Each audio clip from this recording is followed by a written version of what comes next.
വചനം തിരുവചനം മാനവരക്ഷാവചനം ഹൃദയങ്ങളെ ഒരുങ്ങിയിടുക വചനത്തെ എതിരേൽക്കാൻ.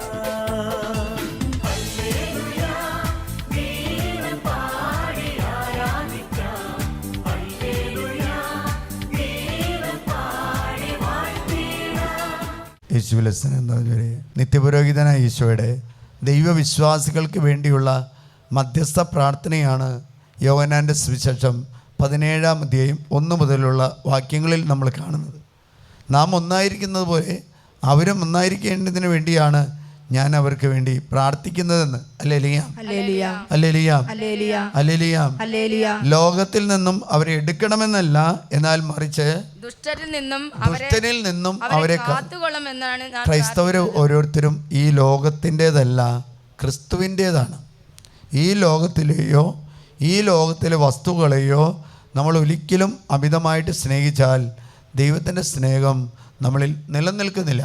ജോബിൻ്റെ പുസ്തകത്തിൽ 35-ാമത്തെ അധ്യായത്തിൽ 11-ാമത്തെ തിരുവചനത്തിൽ ഇപ്രകാരം പറയാം: എന്നാൽ രാത്രി ആനന്ദഗീതങ്ങൾ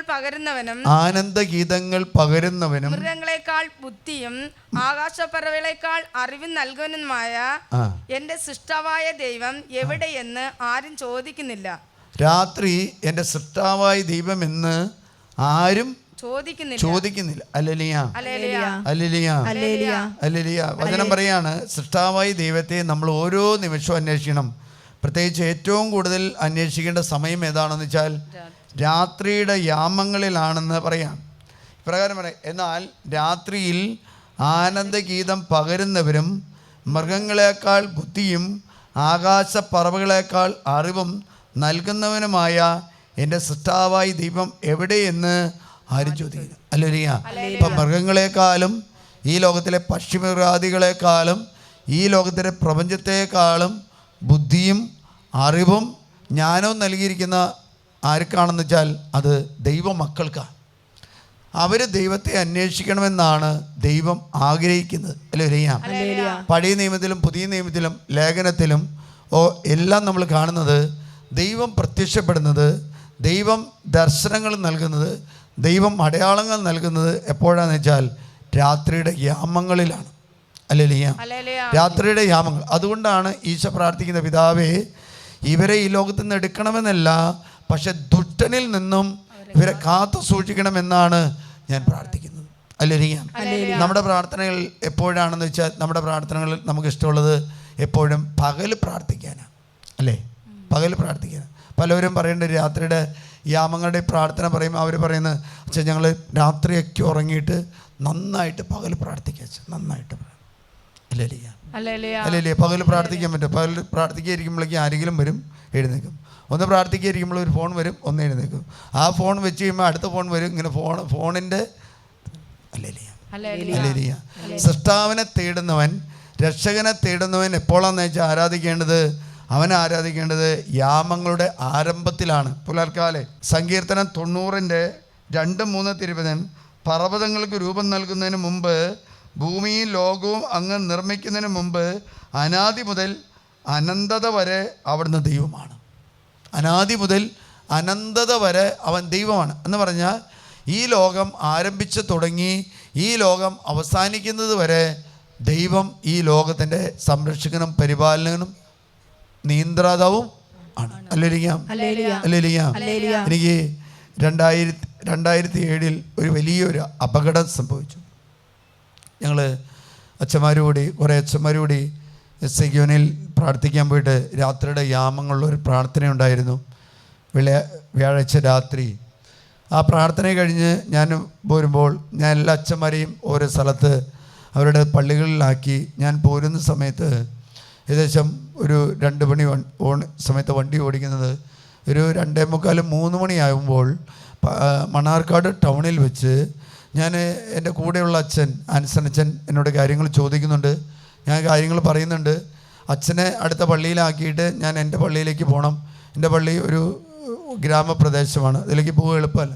അപ്പോൾ ഞാൻ രാത്രി അച്ഛൻ വണ്ടി ഓടിച്ചു തന്നെ പോകുമെന്ന് ചോദിക്കുമ്പോൾ ഞാൻ പറയും ഞാൻ പോയിക്കോളാമെന്ന് പറഞ്ഞു. നെല്ലിപ്പുഴ വെച്ച് സംസാരിക്കുന്നത്. പക്ഷെ നെല്ലിപ്പുഴ വെച്ച് സംസാരിച്ച് ഒരു 1/2 കിലോമീറ്റർ കഴിയുമ്പോൾ അച്ഛൻ കാണുന്ന ഒരു കാര്യമാണ്, ഞാൻ കണ്ടുകൊണ്ടിരിക്കുന്നു, എൻ്റെ മനസ്സ് അല്ലെങ്കിൽ ശ്രദ്ധ നഷ്ടപ്പെട്ടു എന്ന് പറഞ്ഞ് ഞാൻ കാണുന്നുണ്ട്, വണ്ടി നിയന്ത്രിക്കാൻ പറ്റുന്നില്ല, പക്ഷേ അനുസരിച്ചും കാണുന്നുണ്ട് വണ്ടി റോട്ടിൽ നിന്നും എതിർ സൈഡിലേക്ക് പോവുകയാണ് ചെയ്യുന്നത്. അല്ലേലിയ. അച്ഛൻ എന്നെ തട്ടുന്നുണ്ട്, മുട്ടുന്നുണ്ട്. പക്ഷേ എനിക്ക് ഈ സിനിമയിലേക്ക് വണ്ടി ഇടിക്കുന്ന പോലെ ഞാനെല്ലാം കണ്ടുകൊണ്ടിരിക്കുകയാണ്. അവസാനം എനിക്ക് പെട്ടെന്ന് എൻ്റെ കഴുത്തിന് അടി വന്നു. അപ്പോൾ എനിക്ക് പെട്ടെന്ന് തിരിച്ചു, ഞാൻ വണ്ടി തിരിച്ചു. വണ്ടി ഒരു കടയിലേക്ക് കയറി. കടയുടെ ഇരുമ്പ് സ്റ്റാൻഡ് അടിയിലുണ്ടായി. ആ സ്റ്റാൻഡ് ഈ എൻജിന്മേ അടിയിൽ കുത്തി അതിൻ്റെ കംപ്ലീറ്റ് ഓയിൽ അവിടെ തീർന്നു. ഞങ്ങൾ രണ്ടാളും വണ്ടിയിൽ നിന്ന് ഇറങ്ങി നോക്കുമ്പോൾ രാത്രി നല്ല കൂരി ഇരുട്ടാണ്. ഒരു 2:45 മണിയാണ്. ഞങ്ങൾ രണ്ടാളല്ല, പ്രദേശത്ത് ആരുമില്ല. അല്ലേലിയ. തൊട്ട് മുകളിൽ അതിൻ്റെ പോലീസ് സ്റ്റേഷനുണ്ട്, തൊട്ട് മുകളിൽ മണ്ണാർക്കാട് പോലീസ് സ്റ്റേഷനുണ്ട്. അല്ലേലിയ. ഞാൻ ചെന്ന് പെട്ടതിൻ്റെ തൊട്ട് മുകളിലത്തെ കട, ഇടിച്ച കടയുടെ മുകളിൽ, ഇടിച്ച കടയെ അറിയും, എൻ്റെ മുകളിലുള്ള കട ഞാൻ വർഷങ്ങളായിട്ട് അവിടെ ഇടവകയിൽ സേവനം ചെയ്യുന്നതാണ്. കട എൻ്റെ ഇടവകയിലുള്ള ഒരു മനുഷ്യൻ്റെ ഹോട്ടലിൻ്റെ താഴെയാണ്. ഞാൻ ആ സഹോദരനെ വിളിച്ചു. ആ സഹോദരൻ രാത്രി എന്നെ ഇടവക്കാരുമായിട്ട് ഒരു 6-7 കിലോമീറ്റർ ഇടവയിലേക്കുള്ളൂ, അവരായിട്ട് വന്ന് നോക്കുമ്പോൾ ഞങ്ങൾ വണ്ടി നോക്കുമ്പോൾ വണ്ടിക്ക് ഒരു കുഴപ്പമില്ല. പക്ഷേ അവരെന്ത് ചെയ്തെന്ന് വെച്ചാൽ വണ്ടി സ്റ്റാർട്ടാകുന്നില്ല. അപ്പോൾ അവർ വന്ന വണ്ടി ഒരു വലിയ വണ്ടിയാണ്. ആ വണ്ടിയിൽ കെട്ടിയിട്ട് ഈ വണ്ടി വലിച്ചപ്പോൾ കാണുന്ന കാര്യം ഇങ്ങനെയാണ്, ആ വണ്ടിയുടെ അടിയിൽ നിന്നും ഓയിൽ, എൻജിൻ്റെ ഓയിൽ ഇങ്ങനെ ഒഴുകുകയാണ്. ഒഴുകി കഴിഞ്ഞാൽ അപ്പോൾ അവർ പറഞ്ഞു ഈ വണ്ടിനെ സ്റ്റാർട്ട് ചെയ്യാൻ പറ്റില്ലാത്തതിന് കാരണം എൻജിൻ ഓയിലെല്ലാം വാർന്നു പോയി. അതുകൊണ്ട് എൻജിൻ ഒരിക്കലും അവർ വേഗം ഒരു വണ്ടിയിൽ ഞങ്ങളെ രണ്ടാളെയും അച്ഛനെ വേറൊരു പള്ളിയിലാക്കി, എന്നെ എൻ്റെ പള്ളിയിൽ കൊണ്ടുവന്നാക്കി. അവരത് വലിച്ചു കൊണ്ടുവന്ന് എൻ്റെ പള്ളിയിലിട്ടു. പിറ്റേ ദിവസം അവർ തന്നെ അത് പാലക്കാട് വർക്ക്ഷോപ്പിൽ കൊണ്ടുവന്നാക്കി. വലിയൊരു പണി. അതിൻ്റെ ചെയ്സനെല്ലാം കേടുപാട് പറ്റി. അല്ലേലിയ. എൻജിൻ്റെ ഓയിൽ ടാങ്കിന് കേടുപറ്റു, ചെയ്സിന് കേടുപറ്റി, ചെയ്സ് വളഞ്ഞു പോയി. അല്ലേലിയ. 2.5-3 ഉണ്ട്. അതായത് ഈ ലോകത്തിൻ്റെ ദുഷ്ടാത്മാവ് പ്രവർത്തന നിരതനാകുന്നൊരു സമയം ഏതാണെന്ന് വെച്ചാൽ 3-2:30 സമയം. അലർജി രോഗികൾ നമ്മുടെ വീട്ടിലുണ്ടെങ്കിൽ ആ രോഗികൾ എഴുന്നേൽക്കുന്ന സമയം എപ്പോഴാണെന്നറിയാമോ? 2 മണിക്ക് ശേഷം. എന്താണെന്നറിയാമോ? കാലാവസ്ഥ ചേഞ്ച് ചെയ്യാണ്. അല്ലെ, ചൂട് കാലാവസ്ഥ തണുപ്പിലേക്ക് പോകുന്നൊരു സമയമാണ്. അപ്പോൾ അലർജി രോഗികളുടെ ശരീരത്തിൽ പ്രതിരോധ ശക്തി ഇല്ലാത്തതുകൊണ്ട് അവർ എഴുന്നേക്കും. അല്ലെങ്കിൽ കാലാവസ്ഥ മീഡിയം എന്ന് പറഞ്ഞാൽ രണ്ടും വലിയ വ്യത്യാസമില്ലാത്ത ഒരു കാലാവസ്ഥയിലേക്ക് അത് ആയാൽ കുഴപ്പമില്ല. അല്ലെങ്കിൽ ഏത് അലർജി രോഗിയുള്ളവരും 2:30, 2:45, 3:30, 4 മണിക്ക് മധ്യേ അവർ എഴുന്നേറ്റ് കുറേ നേരം ഇരിക്കും, എന്നിട്ട് വീണ്ടും കിടന്ന്. ഈ കാലഘട്ടത്തിൽ വരുന്ന ഏറ്റവും കൂടുതൽ രോഗികൾ ആരാണെന്ന് വെച്ചാൽ അലർജി രോഗിയാണ്. അല്ലേലിയ. ത്വക്ക് രോഗം, അലർജി രോഗങ്ങളാണ്. അല്ലേലിയ. നമുക്ക് ഇതിന് വലിയ അടിസ്ഥാനം ഉണ്ടെന്ന് വെച്ചാൽ ഇതിന് വലിയ അടിസ്ഥാനങ്ങൾ വിശുദ്ധ ഗ്രന്ഥത്തിലുണ്ട്. മർക്കോസിൻ്റെ സുവിശേഷത്തിൽ 4-ാമത്തെ അധ്യായത്തിൽ 35-ാമത്തെ തിരുവചനത്തിൽ ഈശോ ശിഷ്യന്മാരെ പറഞ്ഞയക്കുകയാണ് ചെയ്യുന്നത്. അന്ന് സായാഹ്നമായപ്പോൾ അവൻ അവരോട് പറഞ്ഞു, നമുക്ക് അക്കരയ്ക്ക് പോകാം. അവർ ജനക്കൂട്ടത്തെ വിട്ട്, ശിഷ്യന്മാരോട് പറയാം നമുക്ക് അക്കരയ്ക്ക് പോകാമെന്ന് പറഞ്ഞിട്ട് അവർ ജനക്കൂട്ടത്തെ പറഞ്ഞയച്ചു. അവൻ ഇരുന്ന വഞ്ചിയിൽ തന്നെ അവനെ അക്കരയ്ക്ക് അവർ കൊണ്ടുപോയി. വേറെ വള്ളങ്ങളും കൂടെ ഉണ്ടായിരുന്നു. അപ്പോൾ വലിയൊരു കൊടുങ്കാറ്റുണ്ടായി. തിരമാലകൾ വഞ്ചിയിലേക്ക് ആഞ്ഞടിച്ചു കയറി. വഞ്ചിയിൽ വെള്ളം നിറഞ്ഞുകൊണ്ടിരുന്നു.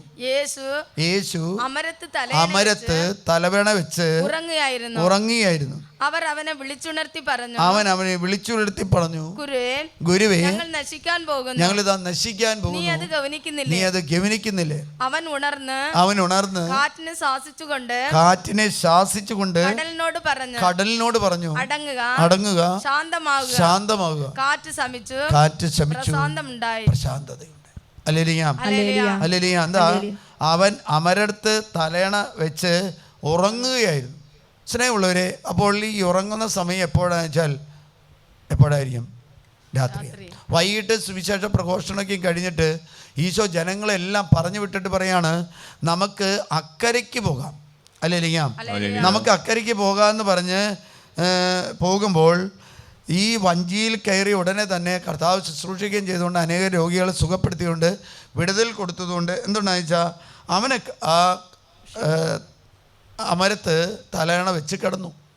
അല്ലേ? അപ്പോൾ ഉണ്ടാകുന്ന സംഭവം എന്താ വെച്ചാൽ പ്രകൃതി ശോഭിച്ചു, കൊടുങ്കാറ്റുണ്ടായി, തിരമാലകൾ ആഞ്ഞ് കടലിൽ നിന്നും വള്ളത്തിലേക്ക് ഒഴുകി.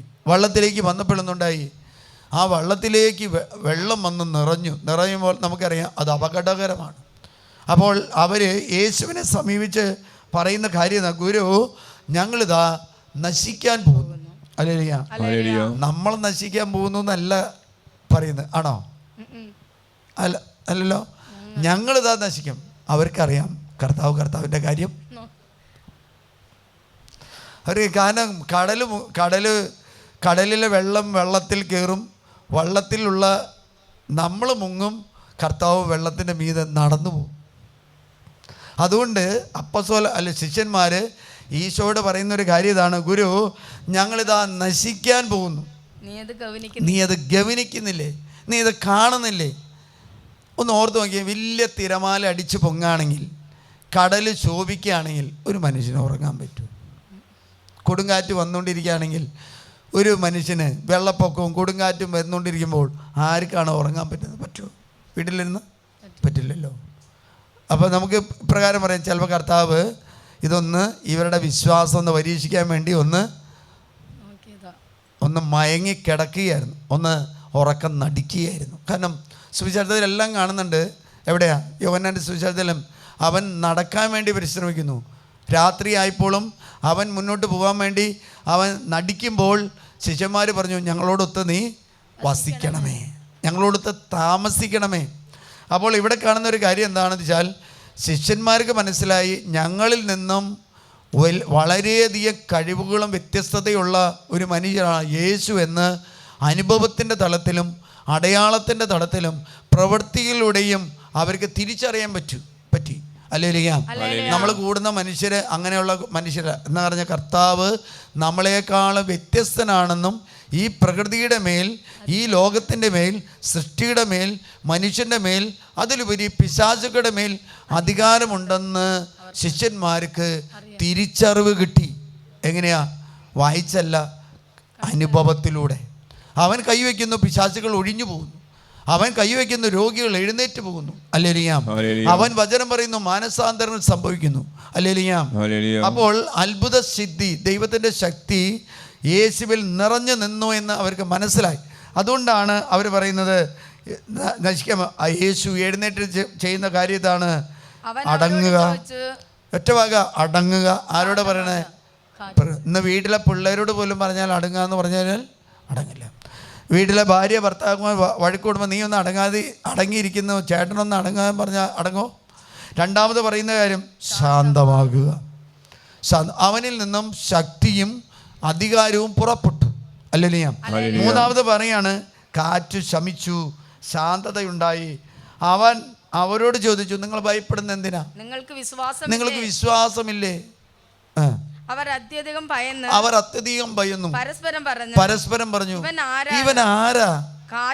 ആരാന്ന് ചോദിക്കുന്നത് വെറുതെ ചോദിക്കുന്നതല്ല, ഇവൻ വലിയ ശക്തിയാണെന്ന് അവര് മനസ്സിലാക്കി. ആരാന്ന് നോക്കുന്ന ആസാക്കി ചോദിക്കുന്നതല്ല. പക്ഷേ നമ്മളും ഇവനും തമ്മിൽ വലിയൊരു അന്തരമുണ്ടെന്ന്, നമ്മളും ദൈവവും തമ്മിൽ വലിയ വ്യത്യാസമുണ്ടെന്ന് അപ്പസ്തോലന്മാർക്ക് മനസ്സിലായി. കാരണം കടലിൻ്റെ ആഴങ്ങളും കടലിൻ്റെ വീതിയും കടലിൻ്റെ പരപ്പുകളും കടലിൻ്റെ എല്ലാ കാര്യങ്ങളും അറിയുന്ന പത്രോസ് പോലും ഈശോയുടെ മുമ്പിൽ ശങ്കിച്ച് നിന്നുപോയി. അല്ലേലിയാ. കടലിൽ മീൻ പിടിക്കാൻ പോകുന്നവരെപ്പോഴാണ് പോകുന്നത്? തലേദിവസം പോലെ. തലേദിവസം പോകും. മീൻ പിടിക്കുന്ന എപ്പോഴാണ്? അവർ വലയിട്ടു, പുലർച്ചയ്ക്കാണ് മീൻ പിടിക്കുന്നത്. അല്ലേലിയാ. എല്ലാ ഏറ്റവും കൂടുതൽ ജോലികൾ ചെയ്യപ്പെടുന്ന സമയം എപ്പോഴാണെന്ന് വെച്ചാൽ പകലല്ല, പുലർച്ചയ്ക്കാണ്, രാത്രിയുടെ യാമങ്ങളിലാണ്. നമ്മുടെ ഈ മാർക്കറ്റിൽ വരുന്ന പച്ചക്കറികളെല്ലാം ഹോൾസെയിൽ ഡീലിങ്സ് നടത്തുന്ന എപ്പോഴാണെന്ന് വെച്ചാൽ രാത്രിയാണ്. നിങ്ങൾ ഈ മണലിലേക്ക് ചെന്ന് നോക്ക്, അവിടെ ഒരു വൈകിട്ട് 10 മണിയാകുമ്പോഴേക്കും ലൈറ്റൊക്കെ ഇട്ട് അവർ ബിസിനസ്സുകാർ വന്നു കഴിഞ്ഞു, ലോഡ് ഇറക്കി കഴിഞ്ഞു. ലോഡ് ഇറക്കി ആ ലോഡ് ഒരു 2 മണി 3 മണിയാകുമ്പോഴേക്കും അത് ബിസിനസ് തുടങ്ങി. പത്രക്കാർ, അല്ലെങ്കിൽ പച്ചക്കറി, അല്ലെങ്കിൽ മീൻ, അല്ലെങ്കിൽ ഫ്രൂട്ട്സ്, എല്ലാ ബിസിനസ്സുകളും, എല്ലാ പത്രം, അങ്ങോട്ടും ഇങ്ങോട്ടും പാല് എല്ലാം സഞ്ചരിക്കുന്ന എപ്പോഴാണെന്ന് വെച്ചാൽ പുലർച്ചയ്ക്കാണ്. അല്ലേലിയ. മനുഷ്യൻ എഴുന്നേൽക്കുന്നതിന് മുമ്പേ ഈ ലോകത്തിലെ വലിയ ബിസിനസ് നടന്നിരിക്കും. അല്ലേലിയ. അതുകൊണ്ട് മത്തായിയുടെ സുവിശേഷം 14-ാം അധ്യായത്തിൽ 22 തൊട്ട് വായിക്കാം.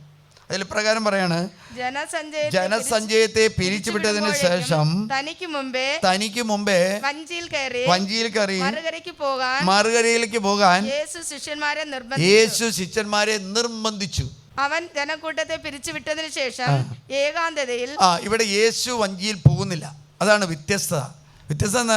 അതിൽ വഞ്ചിയിൽ യേശു കൂടി ഉണ്ടായിരുന്നു. 3 സമാന്തര സുവിശേഷങ്ങളും വിവരിക്കുന്ന സംഭവമാണ്. ഈശോ തണയിൽ വെച്ച് കിടന്നു.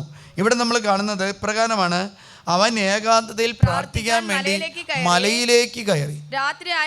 രാത്രിയായപ്പോൾ അവൻ തനിച്ചായിരുന്നു. മലയിൽ യേശു തനിച്ചായിരുന്നു. ശിഷ്യന്മാര് എവിടെയാണ്? വള്ളവും കൊണ്ട് കടലിലാണ്. ഇനി കാണുന്ന സംഭവം എന്താണെന്ന് വെച്ചാൽ, ഇതിനിടെ വഞ്ചി കരയിൽ നിന്നും ഏറെ ദൂരം അകലം കഴിഞ്ഞിരുന്നു എന്ന് പറഞ്ഞാൽ, കരയിൽ നിന്നും വഞ്ചി കടലിലേക്ക് ഇറങ്ങിയിരുന്നു.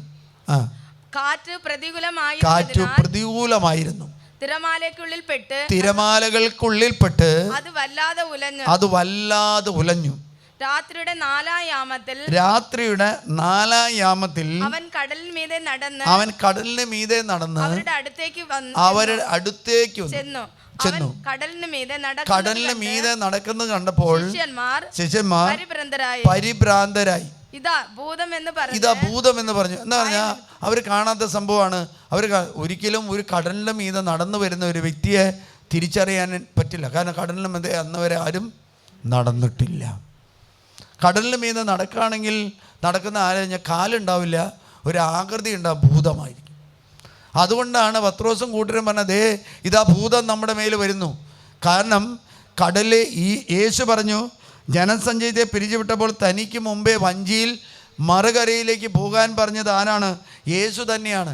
യേശു അവരെ പറഞ്ഞയച്ചതിന് ശേഷം ഈശോ മലയിലേക്ക് പ്രാർത്ഥിക്കാൻ പോകുമ്പോൾ അവൻ ഏകാന്തതയിൽ പ്രാർത്ഥിച്ചുകൊണ്ടിരിക്കുമ്പോൾ അവന് മനസ്സിലാകാണ്, തൻ്റെ ശിഷ്യന്മാർ ഇതാ കടലിൽ പ്രതികൂലമായ കാലാവസ്ഥയിൽ അവരുടെ വള്ളം ഇതാ മുങ്ങാൻ പോകുന്നു. നമ്മുടെ വീട്ടിലൊരാരെങ്കിലും മരിക്കാൻ പോകുമ്പോൾ നമുക്കറിയാം, നമ്മൾ ഏതെങ്കിലും സ്ഥലത്താണെങ്കിൽ എന്നുണ്ടാവുമെന്ന് വെച്ചാൽ നമ്മൾ ആ സമയത്ത് എഴുന്നേൽക്കും. അല്ലെങ്കിൽ എൻ്റെ അപ്പച്ചൻ മരിക്കുന്ന സമയത്ത് ഞാൻ എൻ്റെ പള്ളിമുറിയിൽ ഞാൻ എഴുന്നേറ്റിരിക്കുക. എന്തോ സംഭവം നടക്കുന്നുണ്ട്, എന്താണെന്ന് നമുക്ക് തിരിച്ചറിയാൻ പറ്റില്ല. ഹല്ലേലൂയ. ഇവിടെ യേശു പ്രാർത്ഥിച്ചു കൊണ്ടിരിക്കുമ്പോൾ പിതാവ് ദൈവം പറയാണ്, ഇതാ നിൻ്റെ ശിഷ്യന്മാർ കടലിൽ പ്രതികൂലമായ കാലാവസ്ഥയിൽ ഇതാ വള്ളം മുങ്ങാനായിട്ട് പോകുന്നു. അതുകൊണ്ട് യേശു എന്ത് ചെയ്തു? ആ ഏകാന്തതയിൽ താൻ പ്രാർത്ഥിച്ചുകൊണ്ടിരുന്ന സ്ഥലത്ത് നിന്ന് യേശു ഇറങ്ങി ഈ കടലിന് മീതെ നടന്ന് ഈ വള്ളത്തിൻ്റെ സമീപത്തേക്ക് ചെല്ലുന്നത് എന്തിനാണെന്ന് വെച്ചാൽ രക്ഷിക്കാൻ വേണ്ടി. തുടർന്ന് വരുന്ന വാക്കുകൾ പറയാണ്, ഉടനെ അവരോട് സംസാരിച്ചു, ധൈര്യമായിരിക്കുവിൻ, ഞാനാണ്, ഭയപ്പെടേണ്ട. പത്രോസ് അവനോട് പറഞ്ഞു, കർത്താവേ അങ്ങാണെങ്കിൽ. ആര്? യേശു ആണെന്ന് തിരിച്ചറിഞ്ഞ പത്രോസ് പറയാണ്, എനിക്കൊരു മോഹമുണ്ട് കർത്താവേ, അത് കടലിന് മീതെ അങ്ങ് നടന്നതുപോലെ എനിക്ക് നടക്കാൻ ഒരു കൃപ വേണം. ഹല്ലേലൂയ. അപ്പൊ യേശുവിനെ തിരിച്ചറിഞ്ഞ അപ്പോസ്തലന്മാരുടെ ജീവിത വ്യതയിൽ അവർക്ക് മനസ്സിലായി, യേശു ആണെങ്കിൽ യേശു ചെയ്യുന്നത് ഞങ്ങൾക്ക് ചെയ്യാൻ ഒരു ആഗ്രഹം ഉണ്ട്, അത് നമുക്കും വേണം. യേശു ചെയ്യുന്ന കാര്യങ്ങൾ നമുക്ക് ചെയ്യാൻ ആഗ്രഹമുണ്ടെങ്കിൽ യേശു നടന്ന അതേ വഴിയിലൂടെ നടക്കുകയാണെങ്കിൽ അത് നമുക്ക് ചെയ്യാൻ പറ്റും. ഹല്ലേലൂയ. ഇപ്പൊ പത്രോസിനോട് പറയാ, പത്രോസ് പറഞ്ഞു, നടക്കാൻ പറഞ്ഞു അല്ലേ? പത്രോസ് വഞ്ചിയിൽ നിന്നിറങ്ങി വെള്ളത്തിന് മുകളിലൂടെ അടുത്തേക്ക് നടന്നു ചെന്നു. എന്നാൽ കാറ്റ് ആഞ്ഞടിക്കുന്നത് കണ്ട് അവൻ ഭയന്നു. ജലത്തിലേക്ക് മുങ്ങിത്താഴാൻ തുടങ്ങിയപ്പോൾ അപ്പൊ താഴുക പൊങ്ങാൻ തുടങ്ങിയപ്പോൾ അവനൊറ്റ വിളി വിളിച്ചു, പറഞ്ഞു, കർത്താവേ രക്ഷിക്കണം. ഇതാ രണ്ടാമത് അപ്പസ്തോലൻ പറയാണ്, കർത്താവ്. ആദ്യം എന്താ? ഒരു സമൂഹ അപ്പസ്തോലൻ അല്ലെങ്കിൽ ശിഷ്യന്മാരാണ് പറഞ്ഞ്, കർത്താവെ ഞങ്ങളെ രക്ഷിക്കണം. ഇവിടെ ആരാണ്? ഇവിടെ വിളിക്കാതെ തന്നെ യേശു അവരുടെ അടുത്തേക്ക് എത്തുകയാണ് അല്ലേ? ഒരാളും വിളിച്ചില്ലല്ലോ, ഏകതയിൽ പ്രാർത്ഥിച്ച് വിളിക്കാനും പറ്റത്തുമില്ല. കാരണം യേശു വള്ളത്തിൽ നിന്നും അകലെയാണ്, കടലിൽ നിന്നും അകലെയാണ്, വിളിച്ചാൽ എത്തത്തൂല അല്ലേലിയ. പക്ഷേ അടുത്ത് വന്ന് കടലിന് മീതെ നടന്ന് അവരെ രക്ഷിക്കുന്ന സമയത്ത് പത്രോസിന് വലിയൊരു ആഗ്രഹം എന്താണെന്ന് വെച്ചാൽ ഗുരു നടന്നതുപോലെ അതേ പാതയിൽ നടക്കാൻ അവനും ഒരു ആഗ്രഹം. അതുകൊണ്ട് യേശു പറഞ്ഞു ഇപ്രകാരം പറഞ്ഞു, വരൂ. ഈശോയോട് ചോദിച്ച ചോദ്യത്തിന് ഈശോ പറഞ്ഞു വരൂ എന്ന് പറഞ്ഞപ്പോൾ പത്രോസ് സന്തോഷത്തോടു കൂടി കർത്താവ് ഇറങ്ങി നടന്നതുപോലെ വെള്ളത്തിൻ്റെ മീതെ കാല് വെച്ചു. കാറ്റ് പ്രതികൂലമായിരുന്നത് കൊണ്ട് എന്തുണ്ടായി? അവൻ ജലത്തിലേക്ക് താണു. അപ്പോൾ അവൻ വിളിക്കുകയാണ്, കർത്താവെ രക്ഷിക്കണമേ. ഉടനെ യേശു കൈ നീട്ടി അവനെ പിടിച്ചു കൊണ്ടു പറഞ്ഞു, അല്പവിശ്വാസി, നീ സംശയിച്ചതെന്ത്? അവൻ വഞ്ചിയിൽ കയറിയപ്പോൾ അവൻ വഞ്ചിയിൽ കയറിയ സമയത്ത് കാറ്റ് ശമിച്ചു. എന്തുണ്ടായിരുന്നു? വഞ്ചിയിലുണ്ടായിരുന്നവർ ആരാധിച്ചുകൊണ്ട് പറഞ്ഞു. കാരണം എന്താ? ഇവൻ വെള്ളത്തിൽ നിൽപ്പുണ്ട്, കർത്താവ് വെള്ളത്തിൽ നിൽക്കുമ്പോൾ കർത്താവ് മുങ്ങി താഴുന്നില്ല. ഇല്ലല്ലോ, ഉണ്ടോ? പത്രോസ് മുങ്ങി താഴുന്നു അല്ലേലിയ. അതാണ് ദൈവികതയും മാനുഷികതയും തമ്മിലുള്ള രണ്ട് അന്തരം.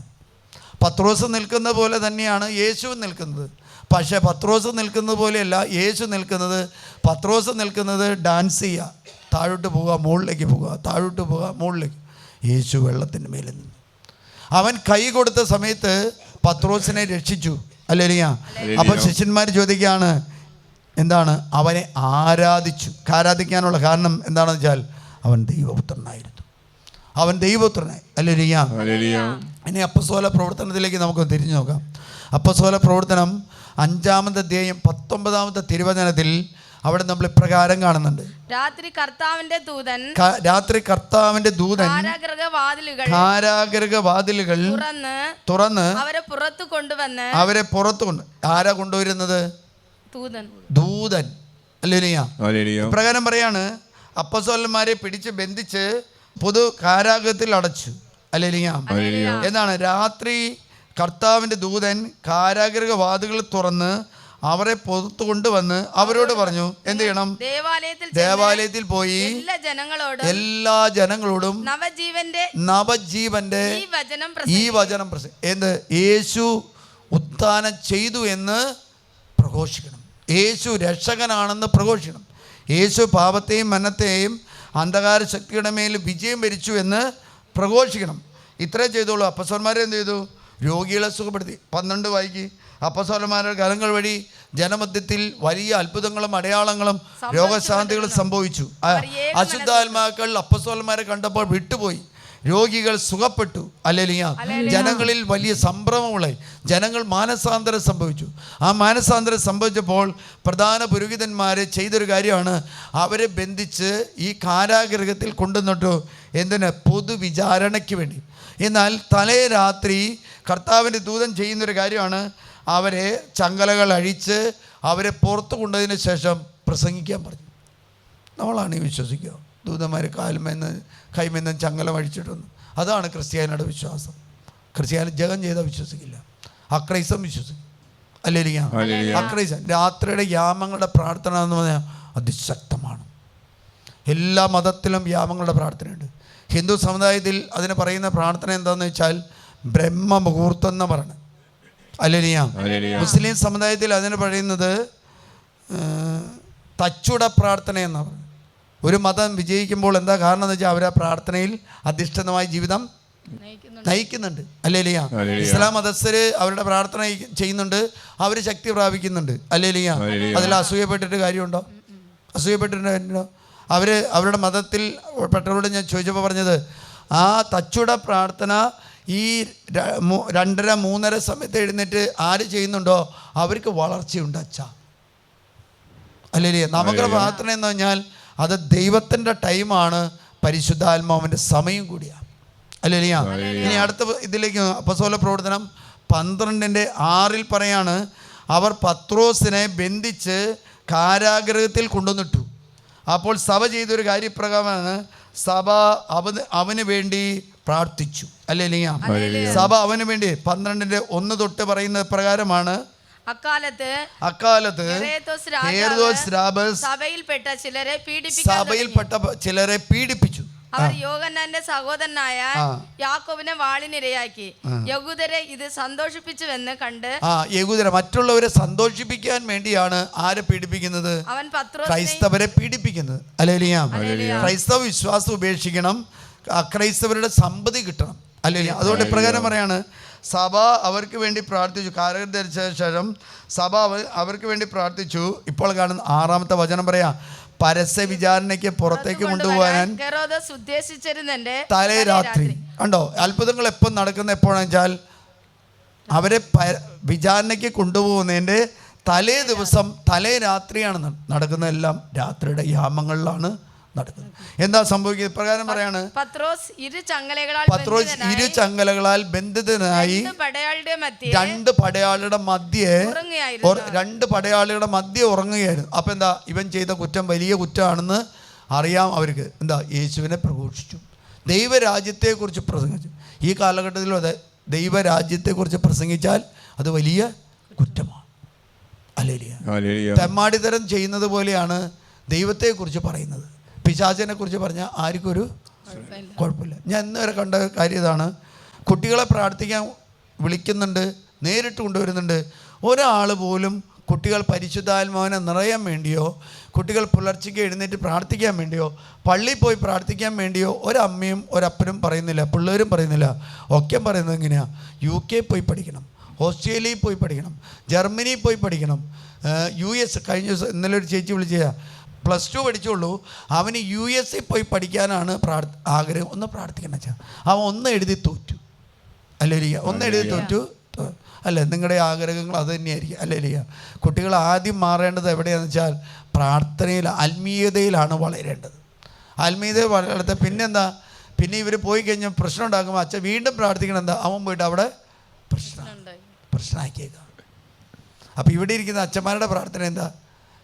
പിള്ളേർ പോകാൻ വേണ്ടി പ്രാർത്ഥിക്കണം, പോയി കഴിഞ്ഞാൽ അവർ പ്രശ്നം ഉണ്ടാക്കാതെ വേണ്ടി പ്രാർത്ഥിക്കണം. പിന്നെന്താ, അവർ ജയിക്കാൻ വേണ്ടി പ്രാർത്ഥിക്കണം. ഓരോ പരീക്ഷയുടെ അന്ന് അച്ഛൻ എന്ത് ചെയ്യണം? 3 മണി തൊട്ട് 6 മണിയാണ് പരീക്ഷ. അച്ഛൻ ഇരുന്ന് ഒരു ചേച്ചി ഇവിടെ കൊച്ചിനെ കുമ്പസാരിപ്പിക്കാൻ കൊണ്ടുവന്നു. 7 കരണക്കൊന്ത ചൊല്ലിയുണ്ട് ആ ചേച്ചി ഇവിടെ നടക്കാണ്. ഒരു സ്വിച്ചിക്ക് ഒരു 3 മണിക്ക്. അങ്ങനെ ഞാൻ പെട്ടെന്ന് കയറി വരാം. ഞാൻ സാധാരണ സമയത്ത് കയറി വരും, ശനിയാഴ്ച ദിവസമായതുകൊണ്ട് നിറച്ച് കയറി വന്നപ്പോൾ ആ ചേച്ചി പറയാ, അച്ഛാ ഒന്ന് കുമ്പസാരിപ്പിക്കാൻ കൊച്ചിനെ. ഞാൻ ചോദിച്ചു എന്തേ? ഇവൻ 4-5 മാസമായി കുമ്പസാരിച്ചിട്ട് അച്ഛാ, അതുകൊണ്ട് ഞാൻ അവനെ പിടിച്ചുകൊണ്ടുവന്നിരിക്കുക. ഞാൻ ഇത് കുമ്പസാരിക്കാൻ വരുന്ന അച്ഛന് വേണ്ടി 7 കരണക്കൊന്ന് ഞാൻ ചൊല്ലിക്കൊണ്ടിരിക്കുക അച്ഛാ. ആ ഭാഗ്യം എനിക്ക് കിട്ടി. ഞാൻ വേഗം കയറ്റി കുമ്പസാരിച്ചു. അവൻ പറയാം, എനിക്ക് കുമ്പസാരിക്കാൻ തോന്നുന്നില്ല അച്ഛാ. കുമ്പസാരിക്കുന്നു അതാ അമ്മയ്ക്ക് മനസ്സിലായി, കൊച്ചു പഠിക്കാൻ വേണ്ടിയല്ല കുമ്പസാരിക്കുന്നത്. ആണോ? അല്ല. അമ്മ പറഞ്ഞു ഇവൻ കുമ്പസാരിക്കുന്നില്ല. അതുകൊണ്ട് അമ്മ പറഞ്ഞ ഇപ്രകാരമാണ്, അവൻ്റെ മുഖത്ത് നോക്കുമ്പോൾ പ്രസാദം മാറി അച്ഛ, അവൻ്റെ സന്തോഷം മാറി, അവൻ്റെ ആനന്ദം മാറി. അപ്പം എനിക്ക് മനസ്സിലായി ഇവൻ ഏതോ കൂട്ടുകെട്ടിലേക്ക്. അതാണ് അമ്മ. അല്ലാതെ വിദേശത്ത് പോയി പഠിക്കാൻ, അല്ലെങ്കിൽ വിദേശത്ത് പോയി ജോലി ചെയ്യാൻ, അല്ലെങ്കിൽ ഫ്ലൈറ്റിൻ്റെ ടിക്കറ്റ് കിട്ടാൻ, പാസ്പോർട്ട് എടുക്കാൻ, അല്ലെങ്കിൽ വിസ എടുക്കാൻ വേണ്ടിയല്ല. ആദ്യം ചെയ്യേണ്ടത് മക്കളുടെ ജീവിതത്തിൽ നവീകരണങ്ങൾ വന്നതിന് ശേഷമാണ് ഒരമ്മ അപ്പൻ കൊച്ചിനെ. അല്ലേ ഇവിടെ കാണുന്നത്. അടുത്തത് നമുക്ക് നോക്കാം. 16-ാമത്തെ അധ്യായം 25-ാമത്തെ തിരുവചനത്തിൽ ഇപ്രകാരം പറയാണ്, അവിടെ സീലാസും പൗലോസും ദൈവവചനം എത്രയോ ചെയ്തോളൂ.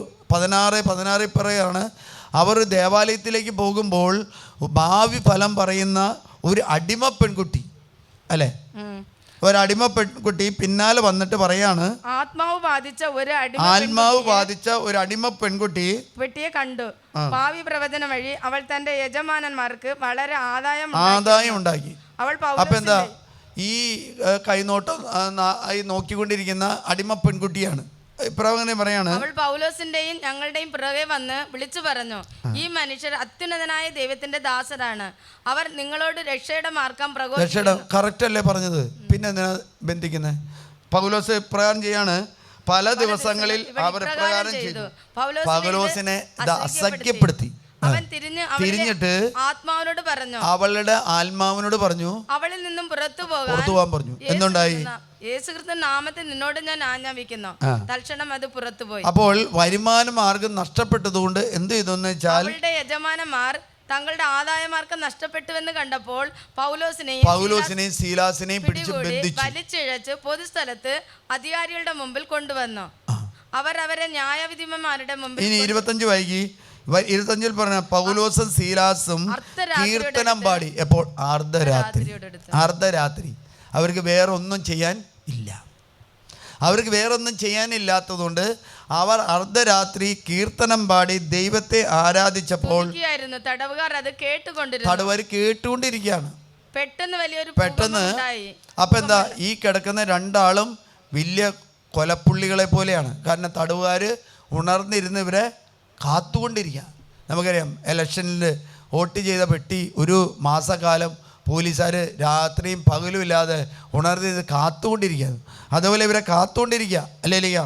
കാത്തുകൊണ്ടിരിക്കുമ്പോൾ എന്തെന്നാ ഇവിടെ പെട്ടെന്ന് ഭൂകമ്പം ഉണ്ടാകാണ്. കാരാഗ്രഹ വാതിലുകൾ കുലുങ്ങി, എല്ലാ വാതിലും തുറക്കപ്പെട്ടു, എല്ലാവരുടെയും ചങ്ങലകൾ അഴിയപ്പെട്ടു. കാവൽക്കാർ ഉണർന്നപ്പോൾ കാരാഗ്രഹ വാതിലുകൾ തുറന്നു കിടക്കുന്നത് കണ്ടു. തടവുകാരെല്ലാം 7 വാതിലുകൾ അവർക്ക് മുമ്പിൽ തുറന്നു കൊടുത്തു കർത്താവ്. ക്രിസ്ത്യാനി ഇത് വായിച്ചാലും അവൻ വിശ്വസിക്കില്ല, അക്രൈസ്തവൻ വിശ്വസിക്കും. കാരണം എന്താ? അവൻ്റെ ശക്തിയെക്കുറിച്ച് തിരിച്ചറിയാം. രാത്രിയുടെ യാമങ്ങളുടെ പ്രാർത്ഥന എന്ന് പറഞ്ഞാൽ അത്ഭുതങ്ങൾ കുടുംബത്തിൽ സംഭവിക്കും. രോഗങ്ങൾ വിട്ടുമാറും, തിന്മയുടെ ശക്തികൾ വിട്ടുപോകും, അന്ധകാര ശക്തികൾ വിട്ടുപോകും, അല്ലെങ്കിൽ അപകടങ്ങൾ വിട്ടുപോകും. ഇനി യെശയ്യാ പ്രവാചകൻ്റെ പുസ്തകത്തിൽ 34-ാം അധ്യായം 14 വായിക്കാം. ജെറമിയ പ്രവാചകൻ്റെ പുസ്തകത്തിൽ 49-ാം അധ്യായം 9 വായിക്കാം. പഴയ നിയമത്തിലും പുതിയ നിയമത്തിലും രാജാക്കന്മാർക്ക് ദൈവം പ്രത്യക്ഷപ്പെടുന്നത്, ദാനിയേലിന് ദൈവം പ്രത്യക്ഷപ്പെടുന്നത്, നെഹെമ്യായ്ക്ക് ദൈവം പ്രത്യക്ഷപ്പെടുന്നത് രാത്രിയുടെ യാമങ്ങളിലാണ്.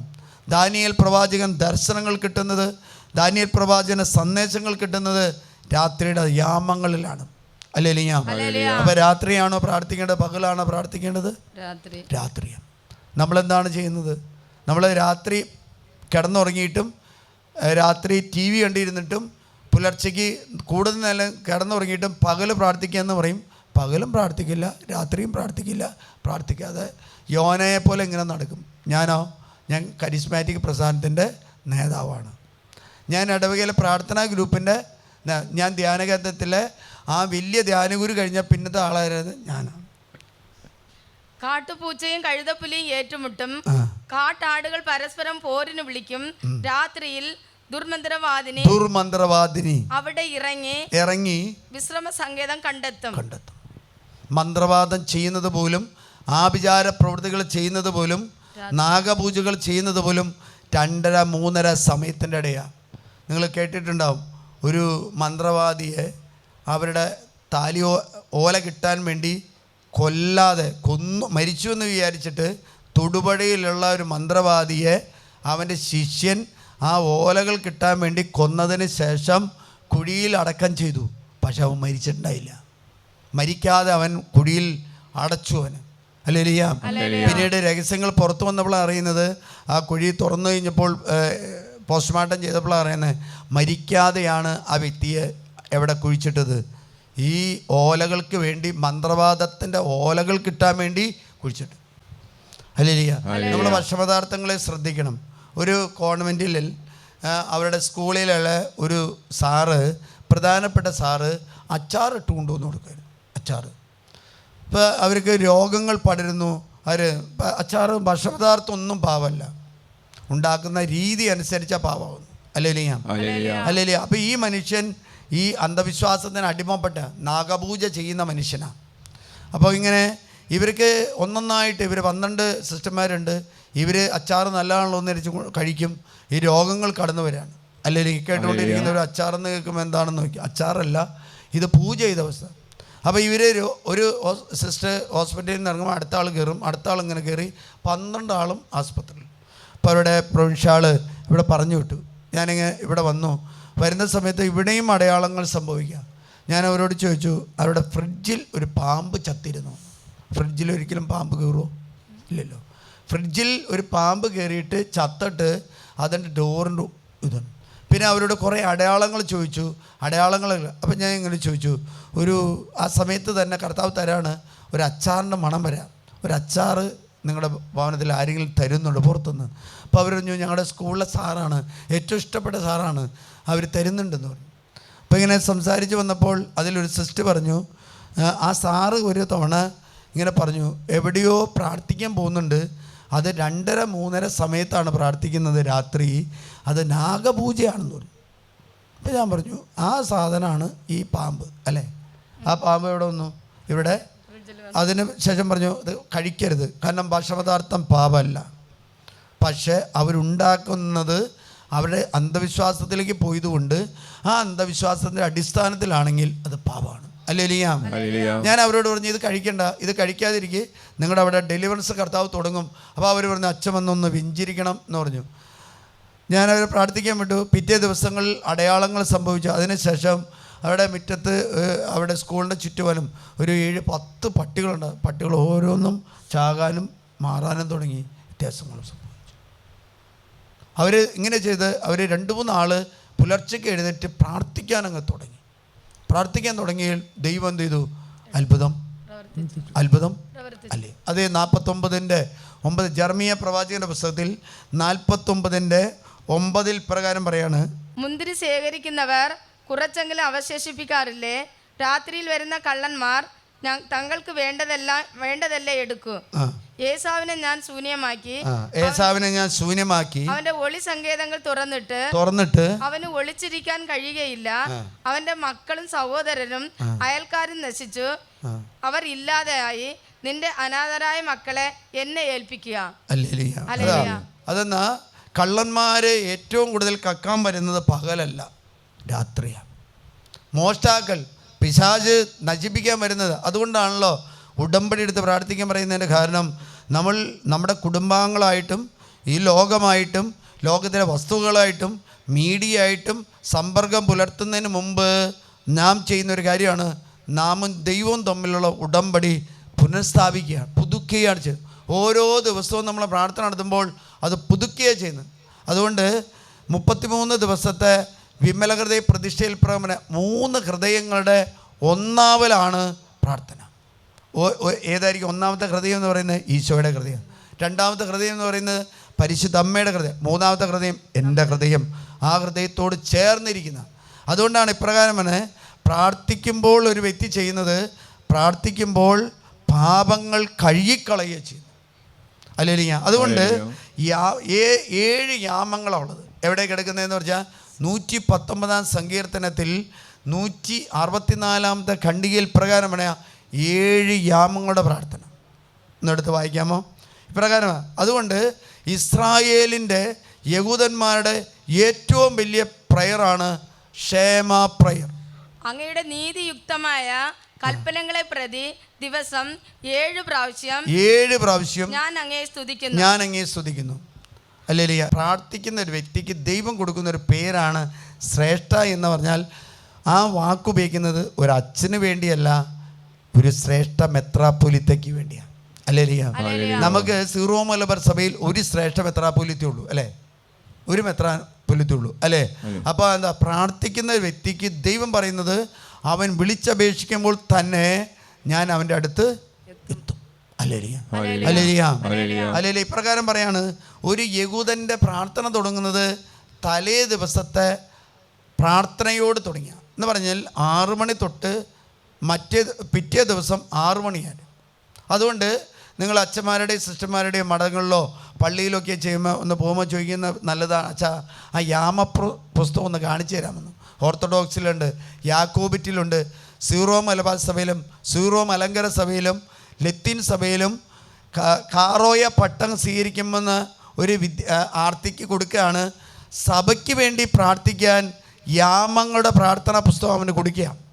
സന്യാസം സ്വീകരിക്കുന്ന ഒരു വ്യക്തിയും പൗരോഹിത്യം സ്വീകരിക്കുന്ന ഒരു വ്യക്തിയും യാമങ്ങളുടെ ആരംഭത്തിൽ ഉണർന്ന് സഭയ്ക്ക് വേണ്ടി പ്രാർത്ഥിക്കുക എന്ന് പറഞ്ഞാൽ കുടുംബങ്ങൾക്ക് വേണ്ടി പ്രാർത്ഥിക്കണം. ഹല്ലേലൂയ.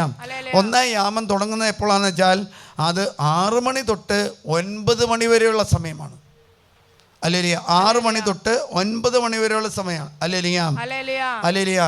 അതുകൊണ്ടാണ് തലേ ദിവസത്തെ ഈ 6 മണി തൊട്ട്, ഇന്നിപ്പോൾ 6 മണിക്ക് വൈകിട്ട് 6 മണി തൊട്ട് 9 മണി വരെയുള്ള ഒരു റംഷ പ്രാർത്ഥന നടത്തുകയാണെങ്കിൽ, റംഷ എന്നാണ് ആ പ്രാർത്ഥനയ്ക്ക് പറയുന്നവർ, റംഷ പ്രാർത്ഥന.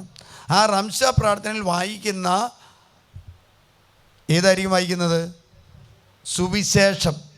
റംസയിൽ വായിക്കുന്നത് സുവിശേഷവും ലെലിയയിൽ വായിക്കുന്നത് ലേഖനവുമാണ്. അല്ലേലിയ.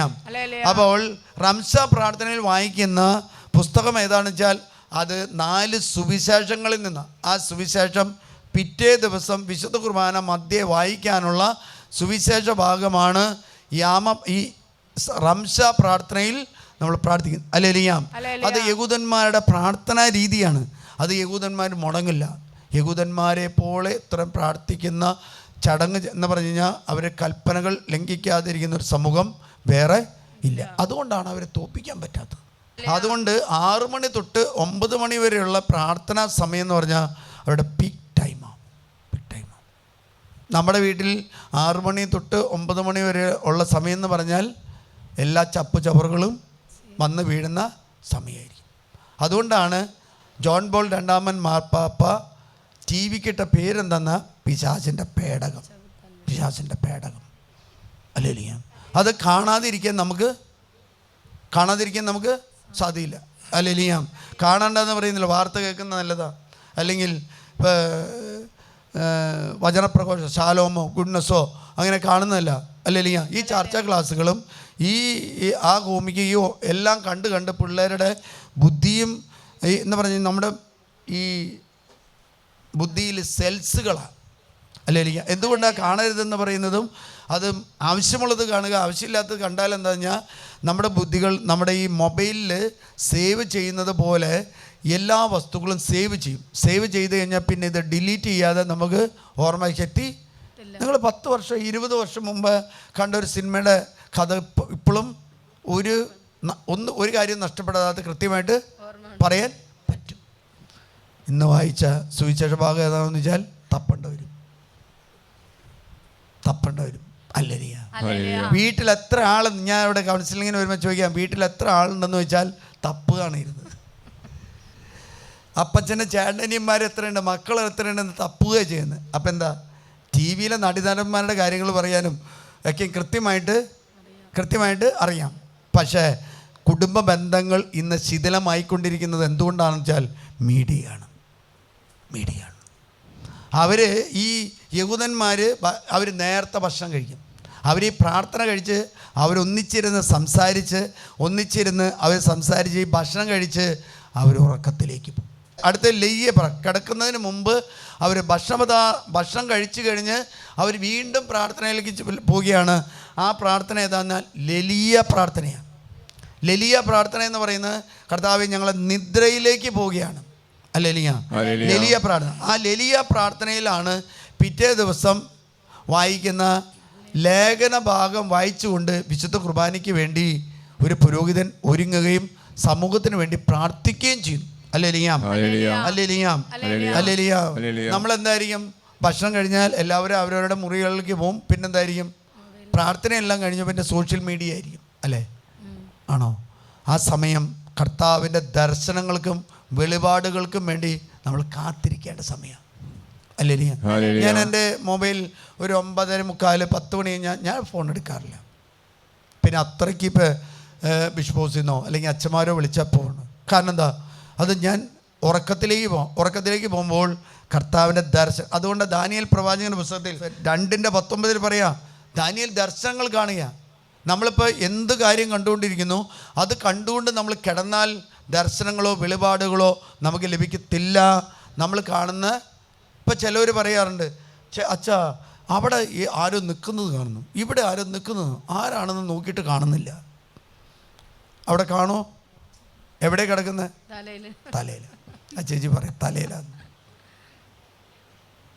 കാരണം നമ്മൾ ഈ കാണുന്നതെല്ലാം ഇവിടെ കിടക്കുകയാണ്. കിടന്നു കഴിയുമ്പോൾ പിന്നെ എന്താ കുഴപ്പമെന്ന് പറയാം, ഉറങ്ങുമ്പോൾ നമ്മുടെ ബോധ മനസ്സ് ഉറങ്ങുകയാണ്, അബോധ മനസ്സും ഉബോധ മനസ്സും ഉണരുകയാണ്. നിങ്ങൾ കുട്ടികൾക്ക് ഈ കൊച്ചു ടി വിയൊക്കെ വെച്ച് കൊടുക്കും അല്ലേ? കൊച്ചു ടി വി അല്ലെങ്കിൽ സീരിയലിലൊക്കെ വെച്ച് കൊടുക്കും. അല്ല സുഖമല്ലാതെയൊക്കെ ഞാൻ എന്താ ചെയ്യുന്നത് വെച്ചാൽ കൊച്ചുകൾക്ക് നിരന്തരം കാണിച്ചു കൊടുക്കുക. അല്ലേ കൊച്ചുങ്ങൾ കിടന്നുറങ്ങുമ്പോൾ അവരിങ്ങനെ ചിലപ്പോൾ ഇളിക്കുകയും ചിരിക്കുകയും കൈയിടുകയും കണ്ടോ? ആരെങ്കിലും കണ്ടോ? കാരണം എന്താ, അവർ മൈൻഡ് ഉറങ്ങി എന്ന് പറഞ്ഞാൽ ബോധമനസ്സ് ഉറങ്ങി. അബോധ മനസ്സിൽ കണ്ട കാര്യങ്ങളെല്ലാം അവർ കാണുകയും അവരെ ആക്ട് ചെയ്യുകയും ചെയ്യുക. അങ്ങനെയുള്ള കുട്ടികൾക്ക് പരീക്ഷയ്ക്ക് മാർക്ക് കുറയും, പ്രാർത്ഥിക്കാൻ പറ്റില്ല, കുർബാനയ്ക്ക് പോകാൻ പറ്റില്ല. വീട്ടിൽ പ്രാർത്ഥന തുടങ്ങിയാൽ അവൻ അപ്പിരുന്ന് ഉറങ്ങും. അല്ലേ പ്രാർത്ഥന? കുർബാനയ്ക്ക് കൂടുന്ന കുട്ടികളാണെങ്കിൽ കുർബാനയ്ക്ക് കൂടാൻ പറ്റില്ല. കുർബാനയ്ക്ക് കൂടാൻ ചെന്ന് കഴിഞ്ഞാൽ എന്താ വെച്ച് കഴിഞ്ഞാൽ വായിക്കോട്ട് വരും. കാരണം എന്താ, അത് വിശുദ്ധ ബലിയാണ്.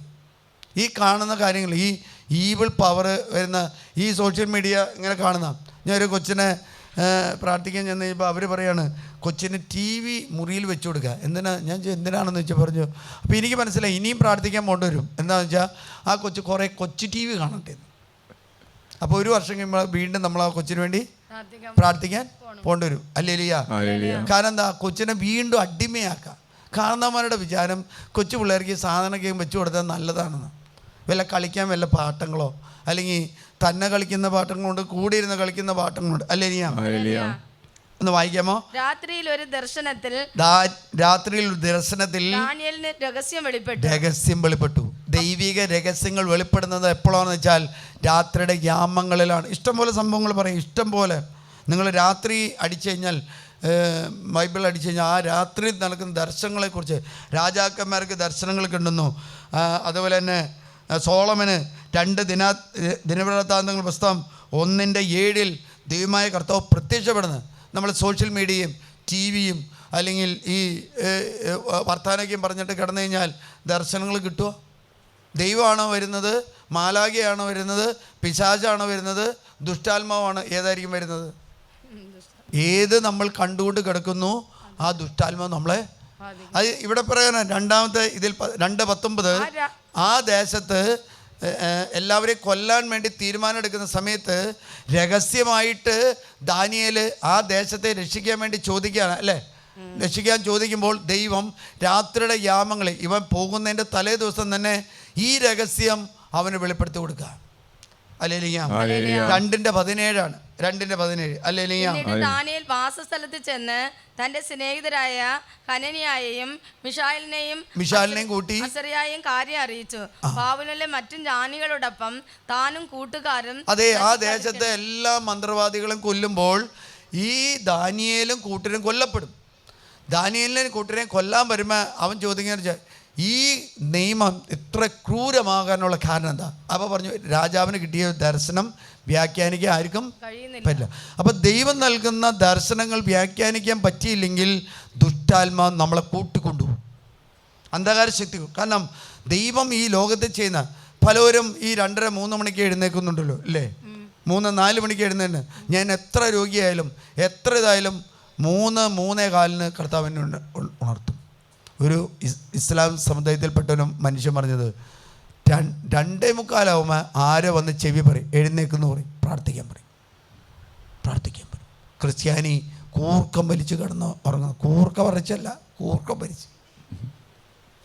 കൂർക്ക പറിക്കാൻ പോകണമെങ്കിൽ കാര്യം ഉണ്ടായിരുന്നു, പണം കിട്ടുമായിരുന്നു. അല്ലേ? പണം കിട്ടുമായിരുന്നു. ഏറ്റവും കൂടുതൽ അപകടങ്ങൾ സംഭവിക്കുന്ന എപ്പോഴാണ്? ഏറ്റവും കൂടുതൽ രാജ്യത്തെ അറ്റാക്ക് ചെയ്യുന്ന ഭീകരന്മാർ അറ്റാക്ക് ചെയ്യുന്ന എപ്പോഴാണ്? ഏറ്റവും കൂടുതൽ മയക്ക് മരുന്ന് കടത്തുന്ന എപ്പോഴാണ്? ഏറ്റവും കൂടുതൽ തെമ്മാടിത്തരങ്ങൾ നടത്തുന്നത്, ഏറ്റവും കൂടുതൽ ജഡിക ഭാവങ്ങൾ നടക്കുന്നത്, ഏറ്റവും മദ്യപാനം രാത്രിയുടെ യാമങ്ങളിലാണ്. അതുകൊണ്ടാണ് പിശാചൻ ഏറ്റവും കൂടുതൽ കളവ് നടക്കുന്നത്. അല്ലേ? മോഷ്ടാക്കൾ കളവ് നടക്കുന്നത് ഈ 2:30-3 എന്ന സമയത്ത് ഏത് ഉറങ്ങാത്ത മനുഷ്യനും ഉറങ്ങിപ്പോവും. അല്ലേ? ദൈവത്തിൻ്റെ ദൂതന്മാർ കാത്തിരിക്കുക. അതുകൊണ്ടാണ് ഈ കടലിലേക്ക് പോകുന്ന വള്ളം, അതിൽ വെള്ളം കയറി മുങ്ങാൻ പോകുമ്പോൾ ദൈവം പറയാം അവരെ രക്ഷിക്കാൻ. പ്രാർത്ഥിക്കുന്നവരായതുകൊണ്ടാണല്ലോ രക്ഷിക്കാൻ കർത്താവിനെ ദൈവം അയച്ചത്. അല്ലേ? അല്ലെങ്കിലോ അയക്കോ? വെള്ളത്തിൽ കിടന്ന് അവർ വെള്ളത്തിൽ മുങ്ങിപ്പോവും. അല്ലല്ലേ? നിങ്ങൾ വായിച്ചിട്ടുണ്ടോ? ഞാനൊരു ചേട്ടൻ്റെ സംഭവം വെച്ചു. എനിക്ക് സൈമൺ എന്നങ്ങണ്ട തിരുവനന്തപുരത്തുള്ളൊരു മനുഷ്യൻ മീൻ പിടിക്കാൻ പോയിട്ട് അവൻ്റെ വള്ളം മുങ്ങിപ്പോയി. 4 ദിവസം വെള്ളത്തിൻ്റെ മുകളിലൂടെ അവൻ നീന്തി നടന്നു. ആരെങ്കിലും വായിച്ചവരുണ്ടോ? കൈ വെക്കാമോ? അവൻ പറഞ്ഞ് ദൈവത്തിൻ്റെ ദൂതൻ എന്നെ രക്ഷിച്ചു. അവൻ മരിച്ചു എന്ന് വിചാരിച്ച് വീട്ടുകാരും ഗവൺമെൻറ് കാത്തിരിക്കുമ്പോൾ ഒരു കപ്പൽ പോകുമ്പോൾ അവരൊരു അനക്കം കണ്ടു. ഇങ്ങനെ കാട്ടി ഈ കപ്പലിൻ്റെ ദിശ ദർശിക്കാൻ വേണ്ടി അവർ വേഗം വന്ന് ഇവനെ പൊക്കിയെടുത്തു. ഇവനെ വേഗം തന്നെ ഹോസ്പിറ്റലിൽ കൊണ്ടുവന്നാക്കി. അവന്മാരെ ദൈവത്തിൻ്റെ ദൂതന്മാരെന്നെ 4 ദിവസം അവന്മാരെ കടലിലെ വെള്ളം കുടിച്ച് ഞാൻ ജീവിച്ചു. കടലിലെ വെള്ളം കുടിച്ച്. അല്ലേലൂയ. അവൻ്റെ കൃപ, അവൻ്റെ ശരീരത്തിൽ അഭിഷേകം ഉണ്ടായിരുന്നുകൊണ്ട്, കൃപയുണ്ടായതുകൊണ്ട് ഒരിക്കലൊരു തിന്മയ്ക്കോ അന്ധകാര ശക്തികൾക്കോ പൈശാചിക പീഡയ്ക്കോ അവനെ ആക്രമിക്കാൻ പറ്റിയില്ല. അല്ലേലൂയ. അല്ലേലൂയ. അത് ഇനി 4ാമത്തെ യാമെന്ന് പറയുന്നത് എപ്പോഴാണെന്ന് വെച്ചാൽ അതിരാവിലെ 3 തൊട്ട് 6 വരെയുള്ള പീക്ക് ടൈം. അത് പ്രാർത്ഥനയുടെ പീക്ക് ടൈമാണ്. മറ്റേതെന്താ? ഉറങ്ങാനുള്ള പീക്ക് ടൈമാണ്. അല്ലേലൂയ. അത് 3 മണി തൊട്ട് 6 മണി വരെയുള്ള പീക്ക് ടൈം. അതാണ് എവിടെ കിടക്കുന്നത്? വിലാപങ്ങളുടെ പുസ്തകം 2:18-19, ജ്ഞാനത്തിൻ്റെ പുസ്തകം 16:24-29. യാമങ്ങളുടെ ആരംഭത്തിൽ ഉണർന്ന് നാൽക്കവലയിൽ പിടഞ്ഞു വീഴുന്ന മക്കൾക്ക് വേണ്ടി കർത്താവിൻ്റെ സന്നിധിയിൽ ജലധാര പോലെ നിലവിളിച്ച് പ്രാർത്ഥിക്കണം. അല്ലെങ്കിൽ ഈ കാലഘട്ടത്തിൽ നമ്മൾ സഭയിലെ അംഗങ്ങൾ ചെയ്യേണ്ട കാര്യമാണ് എന്താ? നമ്മുടെ മക്കൾക്ക് വേണ്ടി 3 മണി തൊട്ട് 6 മണി വരെയുള്ള സമയം പ്രാർത്ഥനയുടെ പീക്ക് ടൈമാണ്. പാലയിലെ മുൻ അധ്യക്ഷൻ ജോസഫ് പള്ളിക്കാൽ പറമ്പിൽ പിതാവ് പറയുന്നുണ്ട്, ആ പിതാവിൻ്റെ കാലഘട്ടത്തിൽ സഭയിലെ ഏറ്റവും വലിയ പ്രാർത്ഥന നടക്കുന്ന സമയം ഏതാണെന്ന് വെച്ചാൽ ഈ 3 മണി തൊട്ട് 6 മണി വരെയാണ്. പിതാവ് 5:30 പറഞ്ഞു. 5:30 വീട്ടിൽ വെള്ളമൊക്കെ വെച്ച് അരിയൊക്കെ ഇട്ടിട്ട് കാരണവന്മാരെന്ത് ചെയ്യും? കുർബാനയ്ക്ക് പോകും. കാരണം അന്ന് മൺകലോ അല്ലെങ്കിൽ അലൂമിനിയം കലമൊക്കെയാണ്. 3/4 മണിക്കൂർ 1 മണിക്കൂർ അരി വേവാൻ ആവശ്യമുണ്ട്. ഇട്ടിട്ട് പോയി കഴിഞ്ഞാൽ തിരിച്ചു വരുമ്പോഴേക്കും ചോറ് ആയിരിക്കും. ഇപ്പം നമ്മൾ കുക്കറിലിട്ട് വെച്ച് കഴിഞ്ഞാൽ വരുമ്പോഴേക്കും കുക്കർ പൊട്ടിത്തെറിക്കും. അല്ലേ? അതുകൊണ്ട് യാമങ്ങൾ അല്ലേ? സിയോൻ പുത്രി കർത്താവിനോട് ഉറക്കെ നിലവിളിക്കുക. എന്തിനു വേണ്ടി? സഹായത്തിന് വേണ്ടിയാ. രാവും പകലും മഹാപ്രവാഹം പോലെ കണ്ണുനീർ ഒഴുകട്ടെ, നീ വിശ്രമിക്കരുത്. വിശ്രമിക്കുന്ന നമ്മൾ മോനെ നീ സുഖമല്ല, ഒന്ന് ഉറങ്ങിക്കോ. 3 മണി തൊട്ട് 6 മണിയല്ല, 3 മണി തൊട്ട് 9 മണി വരെ 2 യാമം കിടക്കാം. ചില പിള്ളേർ 3 യാമം 11:30-12 മണിക്ക് എഴുക്കുന്നത്. രാത്രി അവർ ജോലിയാണ്. എപ്പോൾ വരെയാ? 12 വഴി സോഷ്യൽ മീഡിയ കാണാണ്. ഇവിടെ ഒരു പയ്യൻ വന്നു. ആ പയ്യൻ എന്താ ചെയ്യുന്നതെന്ന് വെച്ചാൽ അവൻ 1 മണി വരെ സോഷ്യൽ മീഡിയയിലാണ്. അപ്പോൾ ഞാൻ ഈ പ്രാർത്ഥന പറഞ്ഞപ്പോൾ അവൻ പറഞ്ഞു എനിക്ക് സുഖമാണ് അച്ഛാ എന്ന് പറഞ്ഞു. ഞാൻ ചോദിച്ചു എന്താണ്? അവൻ പറഞ്ഞു ഞാൻ 1 മണിക്കേ കിടക്കുന്നു, അത് 2:30 ആക്കും. 2:30 അവൻ 1 മണിക്കൂർ കൂടി പ്രാർത്ഥിച്ചിട്ട് കിടക്കും. അപ്പോൾ 11-12 മണിക്ക് എഴുന്നേക്കുന്നത്, അത് 1:30-2 പ്രാർത്ഥന ഏക്കില്ല. അതുകൊണ്ട് യാമങ്ങളുടെ അതിരാവിലെ രാത്രിയിൽ യാമങ്ങളുടെ ആരംഭത്തിൽ എഴുന്നേറ്റ് ഉറക്ക നിലവിളിക്കുക. കർത്താവിന്റെ സന്നിധിയിൽ ജലധാരം പോലെ നിന്റെ ഹൃദയത്തെ ചൊരിയുക. കാരണം ഹൃദയത്തിൽ നിന്നാണ് നിലവിളി ഉയരേണ്ടത്, വായിൽ നിന്നല്ല ഉയരേണ്ടത്. അല്ലെ? അതിന് സഹാറ എന്ന പ്രാർത്ഥനയാണ് അതിന് പറഞ്ഞ 4 യാമം. ഇനി ജ്ഞാനത്തിൻ്റെ പുസ്തകം 16:24 മുകളിൽ പ്രകാരം കുർബാനയെക്കുറിച്ചാണ് കിടക്കുന്നത് അല്ലേ? മനോഹരമായിട്ട് പറയുന്നുണ്ട്. സൃഷ്ടാവായ അവിടത്തെ സേവിക്കുന്ന സൃഷ്ടി അധർമ്മികളെ ശിക്ഷിക്കാൻ വെമ്പൽ കൊള്ളുകയും അങ്ങയിൽ പ്രത്യാശ വയ്ക്കുന്നവരോട് കരുണ കാണിക്കുകയും ചെയ്യുന്നു. കർത്താവെ, അങ്ങേ ആശ്രയിക്കുന്നവരെ പോറ്റുന്നത് വിവിധ ധാന്യ വിളകളല്ല, അങ്ങയുടെ വചനമാണെന്ന് അങ്ങയുടെ വത്സല മക്കൾ ഗ്രഹിക്കാൻ വേണ്ടി. അടുത്ത മണിക്കൂറാണ് അതിനെ പറയുന്നത് യാമെന്നല്ല പറഞ്ഞത്, 1 മണിക്കൂറിനാണ്. 1 മണിക്കൂർ എന്ന് പറഞ്ഞാൽ 6 മണി തൊട്ട് 9 മണി വരെ. അച്ഛന്മാരുടെ പാലക്കാട് രൂപതയിലോ സീറോ മല സഭയിലോ അച്ഛന്മാരുടെ പ്രാർത്ഥന നോക്കിക്കഴിഞ്ഞാൽ 6 മണിയായാൽ അപ്പം തന്നെ മൊബൈലിൽ ആ പ്രാർത്ഥന പൊങ്ങി വരും. യാമങ്ങളുടെ പ്രാർത്ഥന അല്ലെങ്കിൽ അത് 6 മണി തൊട്ട് 9 വരെ അത് സപ്ര പ്രാർത്ഥനയാണ്. സപ്ര പ്രാർത്ഥന പ്രഭാതത്തിൽ കർത്താവിനെ ആരാധിക്കുന്നതാണ്. അല്ലേലിയാം. മറ്റെന്താ? അത് അതിരാവിലെ കർത്താവിനോട് മധ്യസ്ഥം. ഇവിടെ നമുക്കറിയാം കുരിശുമലയിൽ വിദേശികളായ സന്യാസിമാർ വന്ന് ഈ പ്രാർത്ഥനകൾ ചെയ്തു. കുരിശുമല എന്ന് പറഞ്ഞാൽ വാഗമണിൽ അല്ലേലിയാം സപ്ര പ്രാർത്ഥന. സപ്ര പ്രാർത്ഥനയെ തുടർന്നാണ് വിശുദ്ധ കുർബാന. അത് ആ പാലപിതാവ് പറയുന്നത് ഈ 4-ാം യാമത്തിലെ പ്രാർത്ഥന തീരുന്നത് എപ്പോഴാന്ന് വെച്ചാൽ 1-ാം മണിക്കൂറിലാണ്. ഹല്ലേലൂയ. അത് സപ്ര പ്രാർത്ഥനയോട് ചേർന്ന് പുരോഹിതൻ വീണ്ടും കുർബാനയിലേക്ക് പ്രവേശിക്കുക. ഹല്ലേലൂയ. ഹല്ലേലൂയ. അതിന് ശേഷമാണ് അപ്പസ്തോലന്മാർ, ഈ പാദ്രി പിയോ, ജോൺ മരി വിയാനി, അല്ലെങ്കിൽ പേട്രിക്, വിൻസെൻ്റ് പെറേറ, അവർ അവരുടെ യാമം തുടങ്ങുന്നത് 1 മണി 1:30 മണിക്കാണ്, അല്ലെങ്കിൽ 2 മണിക്കാണ് തോന്നുന്നത്. ഈ യാമം തുടങ്ങുന്നത് 3 മണി തൊട്ട് 6 മണിയാണ്. അതിനുശേഷം അവർ 3 മണിക്കൂർ പ്രസംഗിക്കും, മരിച്ചവരെ ഉയർപ്പിക്കും. ഹല്ലേലൂയ. എന്നാൽ നമുക്ക് കിടന്നുറങ്ങാനേ സമയമുള്ളൂ. അതുകൊണ്ട് മരിച്ചവരെല്ലാം അവരും കിടന്നുറങ്ങാം. ഹല്ലേലൂയ. നമുക്കൊന്ന് ഉണർന്നിരുന്ന് പ്രാർത്ഥിക്കാൻ ആഗ്രഹമില്ല, താല്പര്യമില്ല. പകലിരുന്ന് പ്രാർത്ഥിക്കാനുണ്ട്. അതുകൊണ്ട് നമ്മുടെ മക്കൾ ആയുസ്സെത്താതെ മരിച്ചുകൊണ്ടിരിക്കുക. അല്ലേ? 50 വയസ്സിൻ്റെ താഴെയാണ് മരണങ്ങൾ സംഭവിക്കുന്നത്. ഞാൻ ചെല്ലുന്ന ഓഫീസുകളെല്ലാം 50 വയസ്സിൻ്റെ താഴെയാണ്. എനിക്ക് 50 വയസ്സിന് മുകളിലാണ്. പഴയ മെഷീനൊക്കെയാണ് നല്ലത്. പുതിയ മെഷീനെല്ലാം കേട് വന്നുകൊണ്ടിരിക്കുക. ഈ പാട്ടുകാർ പറഞ്ഞു ഓൾഡ് ഈസ് ഗോൾഡ് എന്ന് പറഞ്ഞുകൊണ്ട് പഴയ പാട്ടുകളുടെ CD-കളും USB-ക്ക് ഇറക്കുന്നുണ്ട്. അല്ലേ? അതുകൊണ്ട് പഴയ മെഷീൻസ് ഇരുന്ന് പ്രാർത്ഥിച്ചാൽ പുതിയ മനുഷ്യൻ നന്നാവും. ഇല്ലെങ്കിൽ എന്തുണ്ടാവും? പുതിയ മനുഷ്യൻ കേടാവും. പഴയ മനുഷ്യൻ കേടാവുന്നതിന് മുമ്പേ പുതിയ മനുഷ്യൻ കാലഹരണപ്പെടും. കാരണം എന്താ? പഴയ മെഷീന് പ്രാർത്ഥിക്കാൻ താല്പര്യമില്ല.